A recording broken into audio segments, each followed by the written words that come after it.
The great hall of the interstellar enclave was built to impress. Its ceiling curved like the inside of a shell, glowing softly with light that had no clear source. Colors moved slowly across the walls, changing to match the species present. Tall beings with crystal skin stood beside floating mines held in light fields. Long-bodied scholars from gas worlds whispered through translators. Every race that mattered had sent someone. At the center of the hall stood Princess Sarilith of the Virelian Conquered. She was smaller than most of her kind. Her skin carried the soft silver-blue tone of her people, but it shimmered unevenly, as if it could not decide how to reflect the light. Her eyes did not move together. One focused sharply, while the other drifted slightly, watching patterns no one else could see. Thin filaments of light ran along her temples, glowing brighter when she felt too much at once. To the Virelians, these things meant one word: impaired. Sarilith knew the word well. She had heard it since childhood, spoken gently by tutors and carefully by doctors, but always with the same meaning. She was different in ways her people did not value. The Conquered prized harmony, balance, and mental precision. Their leaders were chosen from those who could process information cleanly and quickly without distraction. Sarilith's mind did not work that way. She noticed small things others missed. She felt emotions too strongly, not just her own, but those of others nearby. She saw connections that did not follow straight lines. This made her slow in formal tests and unpredictable in council simulations. For a princess meant to be a living symbol of perfection, this was a flaw that could not be hidden. Now she stood alone on the central platform, waiting. The bonding assembly had been called for her. In Virelian culture, political and social bonds were often formed through mating contracts. They were not crude or physical events. They were agreements of shared life, purpose, and loyalty. Love could grow later, but usefulness came first. One by one, potential bond partners had been invited to assess her. The first was a Virelian noble from a powerful house. He approached, studied her silently, and accessed her public records through his implant. His expression tightened. "She does not meet the standard," he said to the council. "Her cognitive variance is too high. A bond with her would weaken my line." He bowed politely to Sarilith, but did not meet her eyes. Then he left. The second was an allied species, tall and gold-skinned, known for their careful planning and long lives. Their representative spoke kindly, but the words still cut. "She is admirable in spirit," they said, "but our people cannot risk instability in a bonded leader. We decline." Others followed. Some were brief. Some tried to soften the rejection with compliments. A few did not bother. Each refusal echoed through the hall. With everyone, Sarilith felt the filaments at her temples glow hotter. She breathed slowly, the way she had been taught. She kept her posture straight. She did not cry. She had learned long ago that tears made others uncomfortable. Around the edges of the hall, observers watched. Among them was the human delegation. Humans were new to this level of galactic politics. Their worlds were young, their technology uneven, their culture confusing to outsiders. They had been invited mostly out of curiosity. Many species considered them loud, emotional, and inefficient. Elia's ward stood with his hands folded behind his back, listening through a small translator at his ear. He wore a simple dark uniform, without the bright symbols many other species favored. He was not important enough to speak today. That suited him. He had noticed the princess as soon as she entered the hall, not because she was beautiful, though she was in a quiet, fragile way, but because she stood differently from the others. While most beings focused inward, running calculations or rehearsing speeches, Sarilith watched the room. Her gaze moved gently, stopping on details others ignored. A flicker in a diplomat's light field. A tremor in the floor when a large being shifted its weight. The way colors on the walls changed too quickly when voices grew sharp. She looked overwhelmed and aware at the same time. When the fifth rejection came, something in Elia's chest tightened. The council elder, a tall Virelian with perfectly aligned eyes and smooth, even skin, raised his hands. "The assembly notes that all scheduled candidates have declined," the elder said. "Princess Sarilith will return to private status until further consideration." Private status. It meant she would be removed from public duty. Her education would end. Her influence would fade. She would live comfortably but quietly as a reminder of what happened when nature went slightly wrong. Sarilith bowed as protocol demanded. She turned to leave the platform. Then she stopped. Her heart was racing. The noise in the hall felt louder now, sharper. She could feel the emotional weight of the room pressing in on her, heavy with judgment and relief. She searched for something steady to hold on to. Her drifting eye caught on the human. Elias was not looking away like the others. He was not studying data or whispering to his companions. He was simply watching her, his face open and thoughtful, as if trying to understand instead of measure. Before she could think herself out of it, Sarilith changed direction. A ripple of confusion spread through the hall as the princess stepped off the platform and walked toward the observers. Her guards tensed, but she gave a small signal of calm. The filaments at her temples pulsed brightly now, but she did not slow. She stopped in front of the human delegation. Elias felt the attention of the entire hall snap toward him like a spotlight. His heart began to pound, but he kept his expression neutral.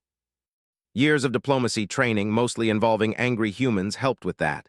Sarilith looked up at him. Up close, he could see how carefully she held herself together, how much effort it took. "You are human," she said through the translator. Her voice was soft but clear. "Yes," Elias replied. "My name is Elias Ward." She nodded, as if confirming something she had already sensed. "My people have rejected me," she said simply. "Others have done the same." "I saw," Elias said. He chose his words carefully. "I'm sorry." Her eyes flicked slightly, reacting to the tone more than the meaning. Pity was common. This did not feel like pity. "I am required to ask," she continued. "This assembly allows for unscheduled bonds if both parties consent and the council approves." The elder Virelian took a step forward. "Princess, this is highly irregular." Sarilith raised one hand, trembling but firm. "I understand the rules," she said. She looked back at Elias. The hall seemed to hold its breath. "Will you," she asked, her voice barely wavering, "mate with me?" The word carried different meanings across cultures, and the translators struggled for a moment before settling on the closest match. A lifelong bond, shared responsibility, mutual recognition. Shock rolled through the chamber. Some beings shifted colors rapidly. Others emitted sharp sounds or flares of light. Elias did not answer right away. He was very aware that this was not a moment for instinct. He studied her face, her posture, the tension in her hands. He remembered the rejections, the cold logic behind them. He also remembered Earth. He thought of people told they were broken because they did not fit a narrow shape, of friends who struggled with minds that worked differently, of how often humanity survived not by perfection but by adapting around imperfection. He took a slow breath. "Princess Sarilith," he said, "may I ask what mating means to you?" The question alone caused another ripple. No one had asked her that. Sarilith blinked. The filaments at her temples dimmed slightly, surprised. "It means," she said slowly, "shared life paths, mutual protection, choosing to face the future together. It does not require physical intimacy unless both choose it. It is partnership." Elias nodded.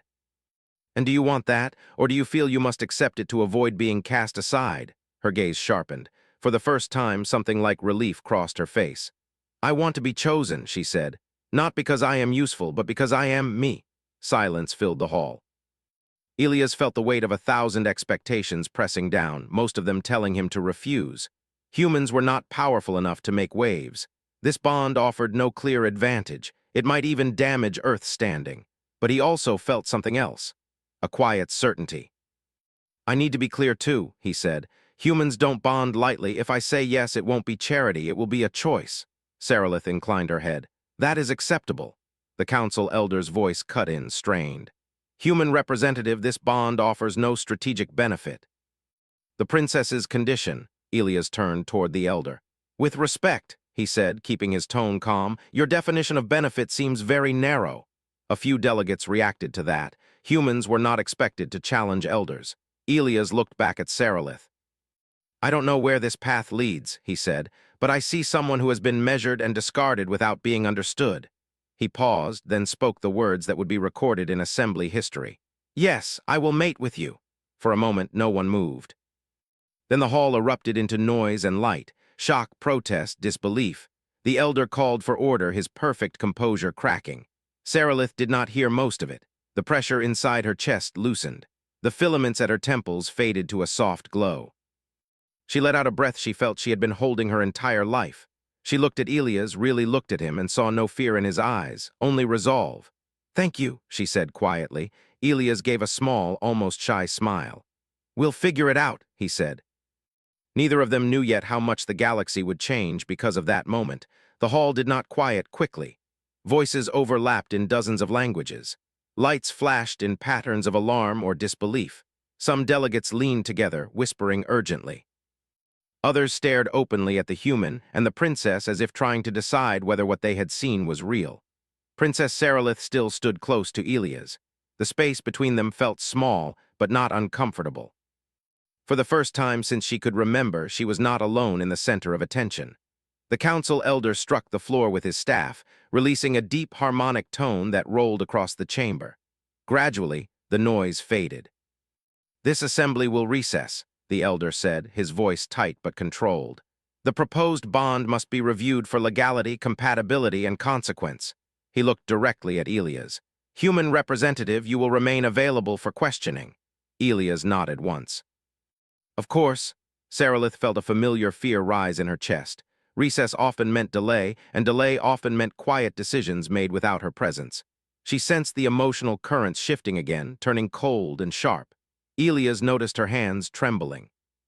"It's okay," he said softly, low enough that only she could hear. "You don't have to go through this alone." She looked at him, surprised. "You are not required to stay near me." "I know," he replied. "I want to." That simple statement settled something inside her. The filaments at her temples glowed faintly, then steadied. They were escorted to a smaller chamber designed for private consultations. The walls here were smooth and pale, the lighting adjustable. A thoughtful touch meant to reduce sensory strain during negotiations. Sarilith noticed. Most others never did. Elias was offered a seat. He waited until Sarilith sat before taking one himself. That small courtesy did not go unnoticed. Across from them, 3 council members appeared as shimmering projections. They were all Virelian, all perfect examples of their kind. "Princess Sarilith," one began, "you have acted impulsively." Sarilith lifted her chin. "I acted within the law." "You acted emotionally," another said. "This is not how bonds are formed." Elias leaned forward slightly.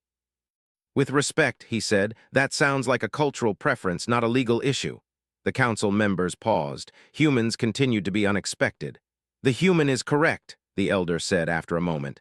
"The law allows for unscheduled bonds. However, we must consider whether this human understands the burden he proposes to take on." Elias met their gaze. "Then ask me." They did. For a long time, they questioned his motives, his species, customs, Earth's political structure, and his personal history. They asked whether he sought influence, status, or access. They asked whether he believed he could manage Sarilith's condition. Each time, Elias answered calmly. When he did not know something, he said so. When a question crossed into assumption, he corrected it politely. At one point, a council member said, "Her impairment will require accommodation." Elias nodded. "So will mine. I'm human." That answer caused a brief silence. Sarilith listened carefully, not just to the words, but to the emotions behind them. Elias was nervous, yes, but not ashamed. He was firm without being aggressive, honest without being careless. No one had ever defended her like this. Eventually, the questioning slowed. "The assembly will require a compatibility evaluation," the elder said. "This is standard."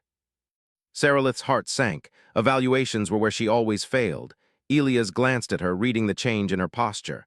"What does that involve?" he asked. "A shared cognitive and ethical simulation," the elder replied. "You will be presented with complex scenarios and observed for alignment." Elias considered that. "Does this evaluation account for different cognitive styles?" The elder hesitated. "It measures outcomes." Elias smiled faintly. "Then that's fine." The simulation chamber was prepared quickly. It was a neutral environment, adaptable to multiple species. Sarilith had been here before, years ago, when she was still being tested as a potential heir. She remembered the feeling of being watched, measured, reduced to data points. This time was different. She was not alone. The simulation began with a simple scenario, a shared colony facing resource imbalance. Multiple solutions were possible, each with trade-offs. Sarilith's mind lit up with possibilities. She began to speak, explaining patterns, long-term social effects, emotional strain. Her thoughts came quickly, sometimes overlapping. In the past, evaluators marked this as disorganization. Elias listened. He did not interrupt. When she paused, uncertain, he asked questions that helped her clarify rather than redirect. "I think you're saying the fastest solution isn't the most stable," he said. "Yes," she replied, relieved. "Exactly." They chose a solution together, blending her insight with his practicality. The observers noted the outcome: stability, cooperation, minimal long-term loss. The next scenario was harder. A cultural misunderstanding between two species threatened to collapse an alliance. Sarilith focused on emotional cues. Elias focused on communication strategy. Where one hesitated, the other supported. Again, success. As the scenarios continued, a pattern emerged. Alone, Sarilith's results had always been uneven. With Elias, her strengths were amplified, her weaknesses softened. The same was true for him. The council members exchanged looks. Outside the chamber, word spread quickly. Delegates whispered about the human who did not dominate or submit but adapted. About the impaired princess who suddenly seemed capable. Hours later, the simulation ended. Sarilith felt drained but steady. Elias looked tired but satisfied. "The compatibility rating is acceptable," the elder said slowly. "Unusually so." Sarilith held her breath. "However," the elder continued, "this bond will draw attention, scrutiny, pressure. You will both be judged." Elias shrugged slightly. "We already are." A faint, almost reluctant smile touched the elder's face. The bond was approved provisionally. That night, Sarilith was given quarters near the human delegation. This, too, was unusual. Violian protocol favored separation. She stood in the doorway of the small, shared lounge, uncertain. The room was quiet, lit softly, simple furniture, nothing overwhelming. Elias was already there, reviewing notes on a small screen. He looked up when she entered. "Hey," he said, "I wasn't sure what you preferred, so I asked for neutral lighting." Her eyes widened slightly. "You asked?" "Of course." No one had ever asked before. She stepped inside, letting the door slide shut behind her. The silence felt safe. "Today was difficult," she said after a moment. Elias nodded. "You handled it well." She tilted her head. "I did not meet their standards." "You met reality," he replied. "That counts more where I come from." She considered that. Her people valued ideals. Humans seemed to value adaptation. "Why did you say yes?" she asked quietly. He thought for a moment. "Because I don't think worth should be decided by comfort. And because when I looked at you, I didn't see a problem to solve. I saw a person trying very hard to exist in a world that didn't make room for her." Her filaments glowed softly. "I am afraid," she admitted. "I will disappoint you." Elias smiled gently. "That's fine. I'll disappoint you too. We'll survive it." For the first time, Sarilith laughed. It was a small sound, surprised and unpracticed, but real. Across the enclave, other species watched and wondered. They had measured humans as chaotic, inefficient, weak. They had measured Sarilith as broken. What they were beginning to realize was that their measurements might be wrong. And somewhere deep in the systems of the assembly, old assumptions began to crack, quietly, like stone under slow pressure. The days after the provisional bond approval passed more slowly than Sarilith expected. Nothing dramatic happened at first, and that itself felt strange. She had spent most of her life moving from one evaluation to another, always waiting for the next judgment to fall. Now there was space, time that was not already filled with tests. She did not know what to do with it. Elias noticed this quickly. They were sitting in the shared lounge again, the quiet room that had begun to feel familiar. Sarilith stood near the window, watching the slow movement of ships outside the station. Their lights traced careful paths through the dark. "You've been standing there for a while," Elias said gently. "I am thinking," she replied. About what is expected of me now," she said. "I do not have a clear model for this state." Elias set his screen aside. "Then maybe we shouldn't start with expectations." She turned slightly confused.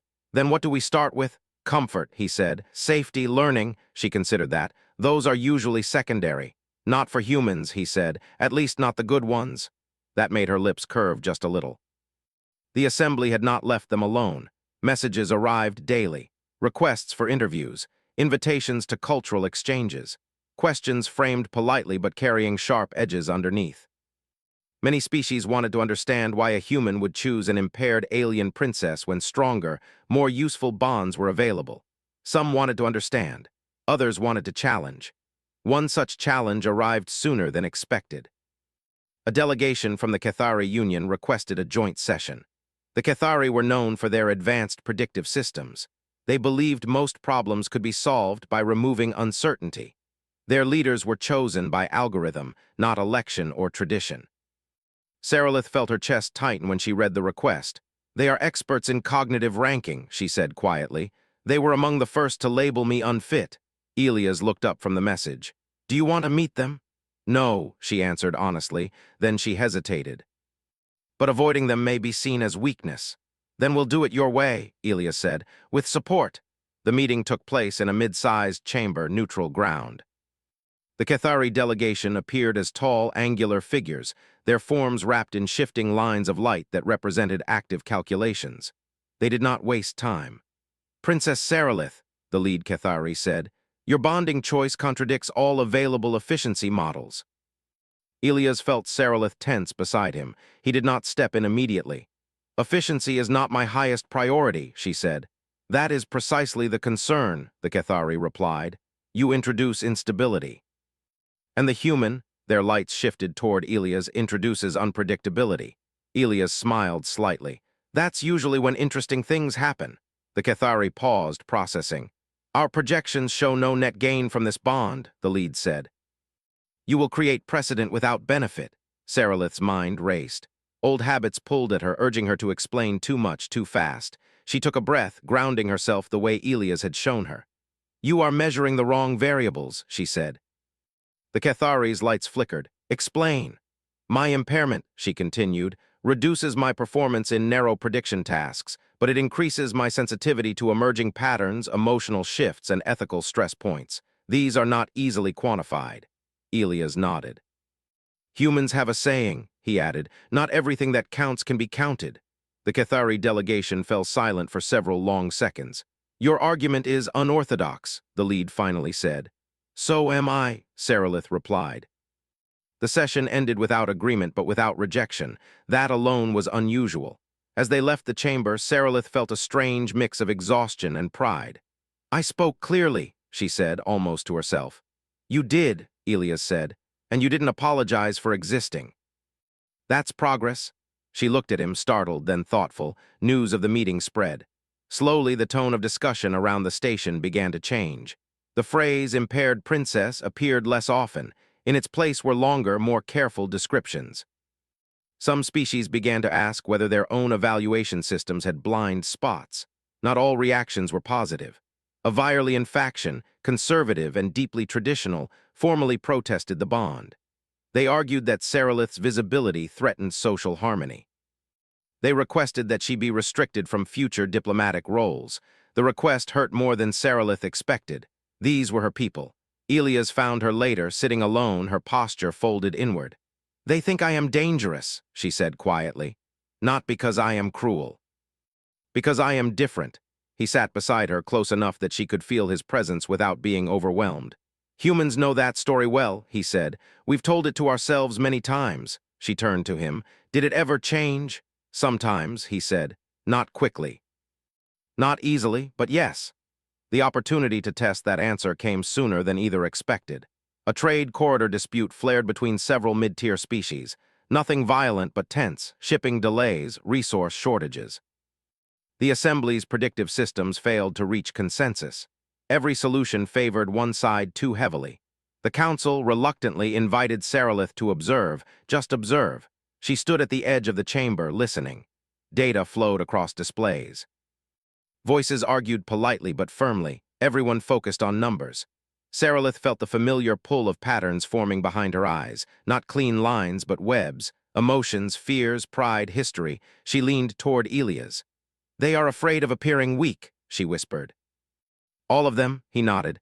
Can you show them a way where no one has to? She swallowed. Speaking here would be risky, but silence felt worse. She stepped forward.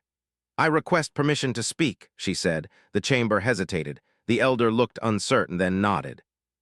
Sarilith closed her eyes for a moment, organizing her thoughts the way she had practiced. You are all attempting to optimize outcomes, she began. But you are optimizing for the wrong fear. You fear loss of resources, but the deeper fear is loss of respect. Several delegates stiffened. If a solution can be framed as mutual restraint rather than concession, she continued, your people will accept temporary inefficiency. They will see it as strength. She proposed a rotating corridor access schedule paired with a shared oversight council that included cultural representatives, not just economists. The room went quiet. One by one, delegates ran the numbers again. The solution was not perfect, but it held. It should not work, one murmured. But it does, another replied. The agreement passed. Afterward, some delegates approached Sarilith directly. They asked questions. They listened. For the first time, she was not being evaluated. She was being consulted. That night, Elias found her standing at the window again, but her posture was different, straighter, lighter. "I think," she said slowly, "that my impairment may be context-dependent." He chuckled softly. "Welcome to the human understanding of ability." They talked long into the station's artificial night. About Earth. About Vireland art she had never been allowed to study because it was considered too emotionally chaotic. About fear and trust, and the strange relief of not pretending to be simpler than one truly was. Elsewhere in the assembly, reports circulated. Humans were not dominating, they were not conquering, they were doing something more unsettling, they were reframing value. The bond between Elias and Sarilith was no longer seen as a curiosity, it was becoming a question. And questions in a galaxy built on certainty were far more disruptive than force. The assembly station felt different now. Sarilith noticed it as she walked through the main corridors. The lights no longer shifted as sharply when voices rose. Conversations paused when she passed, not with discomfort but with attention. Some beings inclined their heads. Others watched with open curiosity instead of judgment. She was still aware of every sound, every emotional ripple, but it no longer crushed her. The station had not changed. She had. Elias walked beside her, matching his pace to hers without thinking about it. It had become natural. They had learned each other's rhythms in small ways, when to speak, when to wait, when silence was enough. The provisional bond review was scheduled for that day. This time it was not only about legality, it was about precedent. The council chamber was full, more full than Sarilith had ever seen it. Observers crowded the upper levels. Delegates from species that rarely attended bond matters were present. Humans, once placed quietly at the edges, now stood openly among the main floor representatives. The elder called the session to order. This assembly convenes to evaluate the continuation of the bond between Princess Sarilith of the Vireland Conquered and human representative Elias Ward, he announced, and to assess its broader implications. Sarilith felt the familiar tightening in her chest, but it did not spiral. Elias glanced at her, grounding her with a small nod. The first to speak was a Vireland traditionalist. His voice was smooth, controlled. "This bond challenges our values," he said. "Not because it is interspecies, but because it elevates cognitive variance as strength. That is a dangerous lesson." Sarilith listened without interrupting. She had learned that some arguments needed to be heard fully before they could be answered. A delegate from another species stood next. "Our systems have relied on optimization for centuries," they said.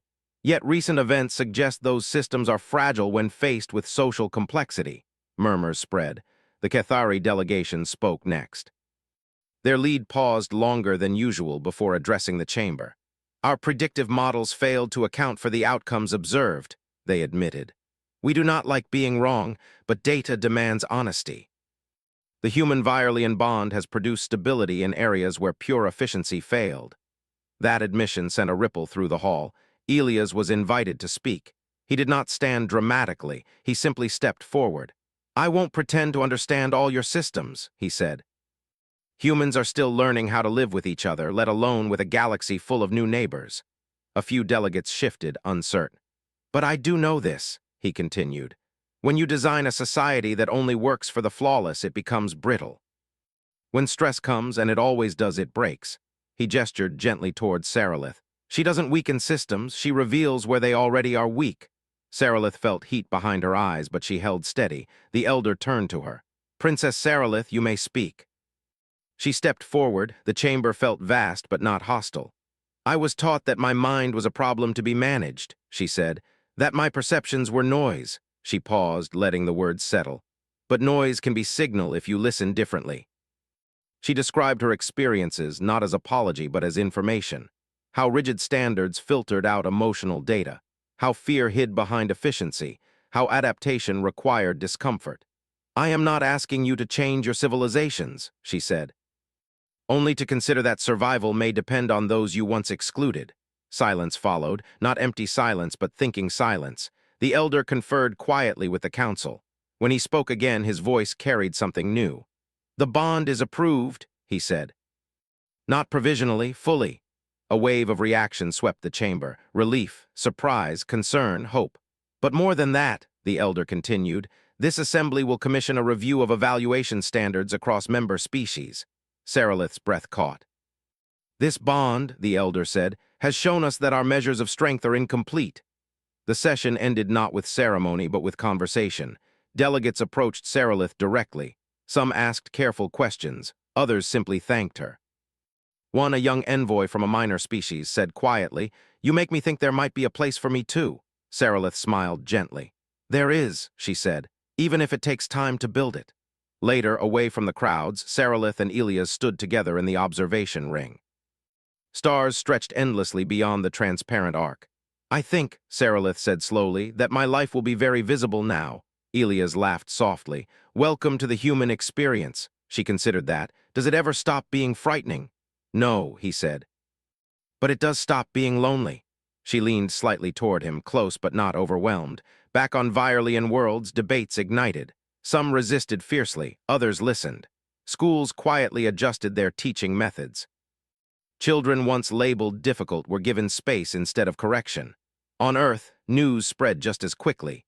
Humanity's first major interstellar bond was not with a powerful empire, but with a rejected princess. Reactions were mixed, but many recognized the story. They had lived it. The phrase, human standard adaptability, entered diplomatic language, not as insult but as category. Months later, Sarilith stood in the assembly chamber again, this time as co-chair of a new advisory council. Elias sat nearby, no longer just a representative, but a partner. She spoke with confidence now. She still felt deeply, still noticed too much. But she had learned that these were not flaws to erase. They were tools. As the session ended, she looked out over the gathered species and felt something unfamiliar but welcome. Belonging. Not because she had changed who she was, but because, finally, the galaxy had begun to change how it measured worth. And humanity, quiet and stubborn, stood at the center of that chain, not as conquerors, but as the species that chose to stand with those everyone else had turned away from.